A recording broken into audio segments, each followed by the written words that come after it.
এত তরুণ, এটা দুটি জিনিস নির্দেশ করে। একটা হচ্ছে আমাদের জন্ম নিয়ন্ত্রণ ব্যবস্থা ব্যর্থ হয়েছে, এত তরুণ জন্ম নেওয়ার কথা ছিল না। জি, আরেকটি বিষয় উল্লেখ করতে চাই, তরুণ প্রজন্মের কে নিয়ে তিনি কথা বলেছেন। তিনি তরুণ প্রজন্মের কে নিয়ে স্বপ্ন দেখতে চান, সবাইকে নিয়ে এক বাংলাদেশ গড়তে চান। সে বিষয়ে আপনি আসলে কি বলবেন? তরুণদেরকে নিয়ে কথা না বলে কোনো উপায় নাই। বাংলাদেশের জনসংখ্যা এমনভাবে বেড়েছে যে একটা দেশে প্রচুর তরুণ, এত তরুণ, এটা দুটি জিনিস নির্দেশ করে। একটা হচ্ছে আমাদের জন্ম নিয়ন্ত্রণ ব্যবস্থা ব্যর্থ হয়েছে, এত তরুণ জন্ম নেওয়ার কথা ছিল না। তো নতুন এবং ফিরে আসা গ্রাহকদের জন্য নগদে চলছে ক্যাশব্যাক সহ প্রতিদিন হাজারো উপহার জেতার সুযোগ। হবে আশা আর ফেরা, সারপ্রাইজ সেরা। আসলে বিগত সরকারগুলি বিদেশে লোক পাঠাবেন, রেমিটেন্স আনবেন, এইসব কথা চিন্তা করে জনসংখ্যা নিয়ন্ত্রণের দিকে কোনো মনোযোগ দেন নাই। ফলে তরুণদেরকে একদিকে যেমন তাদের তারুণ্যের বিষয়টিকে কাজে লাগিয়ে দেশকে এগিয়ে নিয়ে যাওয়ার কথা বলতে হবে, তাদেরকে এই কথাও বলতে হবে যে পয়দা কম করো, এটাও বলতে হবে। কারণ এইভাবে বাংলাদেশের জনসংখ্যা বাড়লে পরে বাংলাদেশের কোনো উন্নতি, কোনো উন্নয়ন, কোনো কিছুকে টিকিয়ে রাখা সম্ভব হবে না। আপনি কত খাদ্য উৎপাদন করবেন, এটা একটা শেষ জায়গা আছে। আপনি কত পোশাক উৎপাদন করবেন, এটার একটা শেষ জায়গা আছে। আপনি কত মাছ, কত ডিম আপনি উৎপাদন করবেন, এটার একটা সীমানা আছে। একটা দেশ ভরে তো আপনি মুরগির খামার করতে পারবেন না।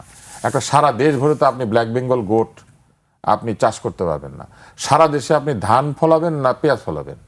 আমার দেশের মাটি তো কম অন্য দেশের চাইতে, যতই উর্বরা হোক। ফলে আমাদের যে কোনো মূল্যে জনসংখ্যা নিয়ন্ত্রণ করতে হবে, এটা খুবই জরুরি। এখন তরুণদের নিয়ে যখন কথা বলার কথা এসেছে, এই তরুণদেরকে প্রোডাক্টিভ করতে গেলে এই তরুণদের জন্য বেশ কিছু ব্যবস্থা করতে হবে। একটা হচ্ছে তাদের চাকরির ব্যবস্থা করতে হবে, তার মানে বিনিয়োগ লাগবে। আমাদের অর্থনৈতিক ব্যবস্থায় চাকরি তৈরির জন্য প্রকৃত বিনিয়োগ প্রয়োজন একদিকে, যেমন আরেকদিকে উদ্যোক্তাও প্রয়োজন। কিছু তরুণ উদ্যোক্তা হবেন, সকলে হবেন না। এই যে মানুষকে খুশি করার জন্য সকলে বলে না চাকরি দিও, চাকরি নিও না, চাকরি দাও। সবাই সবাইকে চাকরি দিলে পরে চাকরি করবে কে, তাই না? আপনার চাকরি আমি করবো না, আমার চাকরি আপনি করবেন। ফলে এই সব অদ্ভুত কথাবার্তা থেকে আমাদের বাংলাদেশকে বের করে নিয়ে আসতে হবে। অধিকাংশ লোক চাকরি করবে, কিছু লোক উদ্যোক্তা হবে। সব লোক যেমন বিজ্ঞানী হয় না, সব লোক উদ্যোক্তা হয় না। তাহলে পৃথিবী জেফ বেজোস দিয়ে ভরে যেত, পৃথিবী মাইক্রোসফটে বিল গেটস দিয়ে ভরে যেত, ইলন মাস্ক দিয়ে ভরে যেত, রতন টাটা দিয়ে ভারত ভরে যেত, আম্বানি আদানি দিয়ে ভারত ভর্তি হয়ে যেত। তাই হয়? পৃথিবীর কোথাও আছে বাওয়ানি আদমজি দিয়ে পাকিস্তান ভর্তি হয়ে যেত? তাই না? এটা হয় না।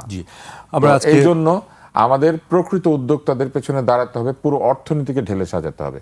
ফলে তিনি যেটা বলেছেন, তরুণদেরকে সাথে নিয়ে তিনি কাজ করতে চান। আমার ধারণা তার যে রাজনৈতিক পরিকল্পনা আছে সেটা তিনি বেশ কিছুদিন আগেই প্রকাশ করেছেন। বিএনপির এক ধরনের প্রতিশ্রুতি এসেছে, সেখানে প্রচুর চাকরির কথা আছে, আপনি দেখবেন। আমার ধারণা এই চাকরিগুলি যদি তিনি নিশ্চিত করতে পারেন, তরুণদের কাজ আসবে, কাজ আসলে তরুণরা আয় ব্যয় করবে, তরুণরা সংসার কি বুঝতে পারবে, জীবন কি বুঝতে পারবে। এখনো কিন্তু যে তরুণরা রাস্তায় আছে তারা জীবন কি এটা এখনো বোঝে না। এখনো বাড়িতে গেলে অনেকেই পিতার আয়ে সকালের নাস্তা দুপুরে ভাতটা হয়, নিজের আয়ে সকালের নাস্তা দুপুরে ভাত খেলে বুঝতে পারবে ফুলকপির দাম বাড়লে কি হয়, ডিমের দাম বাড়লে কি হয়। ফলে ওই জায়গাতে যদি তিনি তরুণদেরকে নিয়ে যেতে পারেন, আমি বলবো এটা বাংলাদেশের জন্য একটা বিরাট উপকার হবে।